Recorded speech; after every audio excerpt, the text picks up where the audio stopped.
કોઈપણ બે આંકડાની સંખ્યા કે જેનો દશકનો અંક 5 હોય એવી સંખ્યાનો વર્ગ કરવાની એક ટ્રીક છે.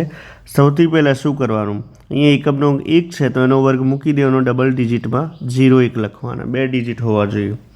પછી 5નો વર્ગ 25 અને 25ને એકમના આંકડા જોડે જોડી દો, 25 ને 1 થશે 26, તો આ તમારો આન્સર. એ રીતના ફરી ટ્રાય કરીએ. 2નો વર્ગ 0 4, 5નો વર્ગ 25 અને 25 ને 2 27.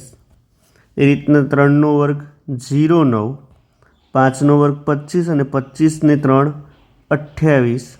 એ રીતના 6નો વર્ગ 36 અને 5નો વર્ગ 25, 25 ને 6 31. એ રીતના 7નો વર્ગ 49, 5નો વર્ગ 25 અને 25 ને 7 32. તો જે લાસ્ટવાળો છે એનો ઓપ્શન તમારે કોમેન્ટ સેક્શનમાં કહેવાનો છે.